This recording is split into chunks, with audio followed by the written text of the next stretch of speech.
नमस्कार। आप सब लोग कैसे हैं? उम्मीद करती हूँ आप सब लोग बहुत अच्छे होंगे, स्वस्थ होंगे। तो चलिए आज के अपने इस वीडियो में हम बात करने जा रहे हैं बैक पेन की समस्या को दूर करने के लिए हमें कौन कौन से योग के आसन करने चाहिए। तो चलिए हम फटाफट स्टार्ट करते हैं। तो सबसे पहले हम स्टार्ट करेंगे अर्ध पवन मुक्तासन से। उसके लिए हम दोनों पैरों को बिना गर्दन को ऊपर उठाए हम पेट में लगाकर रखेंगे। उसके बाद इस स्टेप में मैंने जो पूरा दिखाया है वो आपको करना है। पैरों को ज़मीन पर लेकर जाएं और दोनों पैरों को बारी बारी तक 90 डिग्री तक ऊपर लेकर जाएं और उसके बाद नीचे लेकर आएं। नीचे लेकर आते वक्त ज़मीन पर टच नहीं कराना है और इसी तरह से बारी बारी से अपने पैरों को उठाना है और नीचे लेकर जाना है।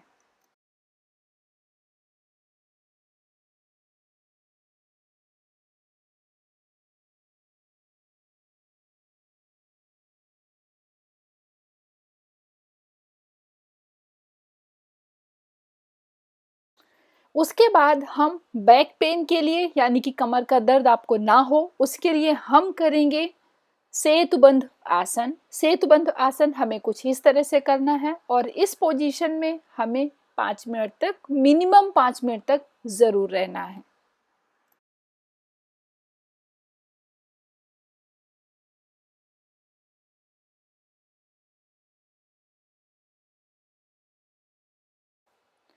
अब हम स्टार्ट करेंगे चक्रासना। चक्रासना में हम अपनी पोजीशन लेंगे कुछ इस तरह से और इस पोजीशन में हम इसको पुशअप्स की तरह भी कर सकते हैं। वो आपकी कैपेसिटी पर डिपेंड करता है। अदरवाइज आप एक पोजीशन में बने रह सकते हैं। तो इस तरह से चक्रासना की पोजीशन में एटलीस्ट 5 से 7 मिनट तक तो मिनिमम रहें और रेगुलर करें। अब हमारा अगला आसन है भुजंगासन और मकरासन। मकरासन और भुजंगासन को कम से कम 10 मिनट तक आप करें और उसके बाद स्टार्ट कर दें मरकटासन।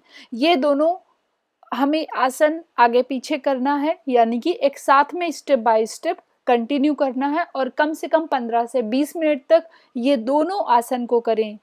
मकरासन भुजंगासन और ये मरकटासन, ये दोनों आसन कम से कम 15 से 20 मिनट तक रेगुलर करें।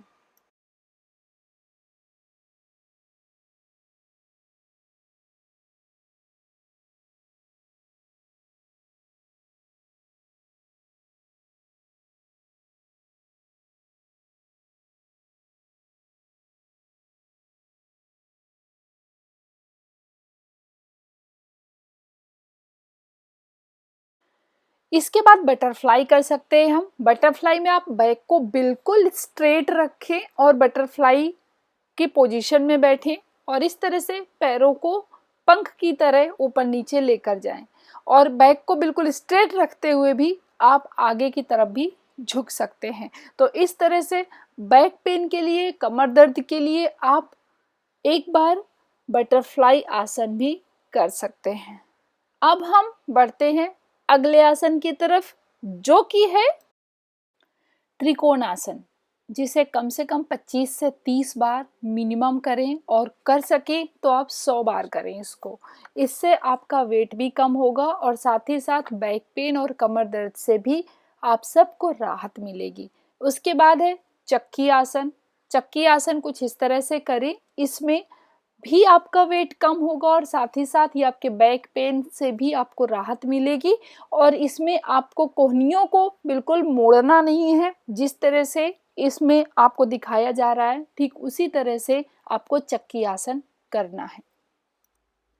उसके बाद हम स्टार्ट करेंगे अपना दूसरा आसन, जिसमें हम जमीन पर लेट जाएंगे और पैरों को अर्ध हलासन की तरह पीछे की तरफ लेकर जाएंगे। और इसमें आपको एक और चेंज है इसमें कि आपको बैठ जाना है और अपने हाथों से पैरों को भी टच करना है। तो इस तरह से आप गोली की तरह आपको खुद को घुमाना है और इस तरह से ये आसन करेंगे। इस आसन को 10 से 12 बार जरूर करें। तो चलिए अब हम शुरू करते हैं अपना दूसरा आसन। ये आसन है अर्ध हलासन।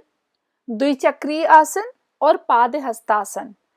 इन तीनों को एक साथ में करना है, जैसे कि अभी हम कर रहे हैं अर्ध हलासन, उसके बाद हम करेंगे द्विचक्रीय आसन, देन पाद हस्तासन। तो इस तरह से इस आसन को 10 से 15 मिनट तक रेगुलर करें और आराम आराम से करें।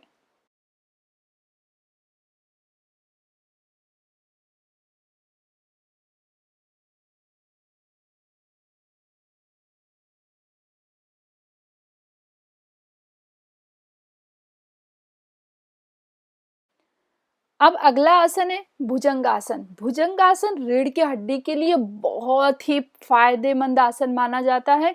कम से कम 50 से 100 बार आप भुजंगासन करें। ये आपकी बैक पेन की समस्या को पूरी तरह से दूर कर देगा, या तो फिर बैक पेन होगा ही नहीं, और इस तरह से ये आपकी गर्दन और बैक दोनों के लिए बहुत ही आसन अच्छा माना जाता है। तो इस तरह से भुजंगासन भी आप रेगुलर करें।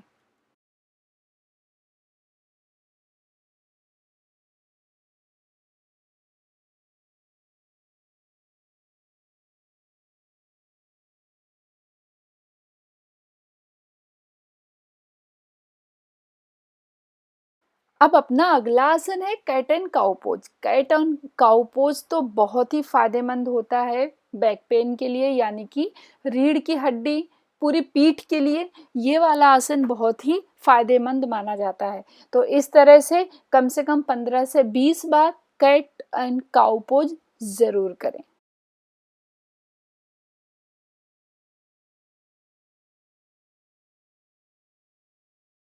अगला आसन है सलभासना। सलभासना में हाथों से अपने जो जंघा है, थाइज हैं, उसको ग्रिप में लें और अपने दोनों पैरों को पीछे से ऊपर की ओर उठाएं। ये आपके बैक के लिए काफी अच्छा रहता है।